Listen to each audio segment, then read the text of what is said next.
Hi உங்கள் எல்லாத்துக்கும் வணக்கம். வங்காளதேசத்தில் ஒரு மிகப்பெரிய ஒரு புரட்சி நடந்துகிட்ருக்கு. நம்மலாம் பார்த்துட்ருக்கோம்.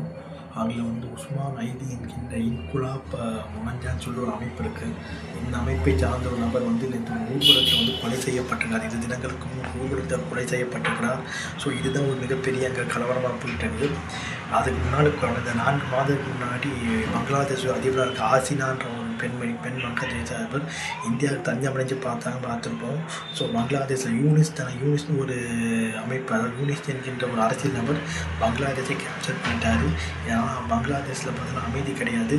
ஷேக் ஹசீனா என்கின்ற அந்த வங்காளதேச ஜனாதிபதி கொலை செய்த அளவுக்கு போனாங்கன்னு பார்த்து சொல்கிறாங்க.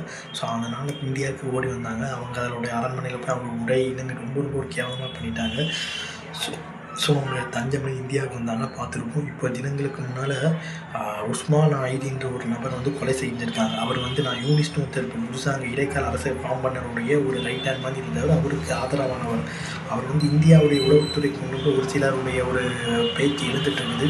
அது ஏன் பண்ணுறாங்கன்னா அவங்க கொஞ்சம் கொஞ்சமாக பாகிஸ்தானை நோக்கி சப்போர்ட் பண்ணி போகிறாங்களா, வலதுசாரிகளை நோக்கி வலதுசார சித்தாந்தத்தை ஃபாலோ பண்ணி போகிறாங்க, இந்தியாவோட இந்தியாவோட உறவை துண்டிக்க நினைக்கிறாங்கன்னு சொல்லிட்டு அங்கே உள்ள அரசியல் கட்சி தலைவர்களே அந்த நாட்டுக்கு எதிராக பண்ண சொல்கிறாங்க. இந்தியாவுக்கு ஆதரவாகவும் வர சொல்கிறாங்க. ஸோ பங்களாதேஷ் நம்ம பார்த்தா வரலாறு என்ன சொல்லுவாங்க, 1979 2 பாகிஸ்தான் வந்தது.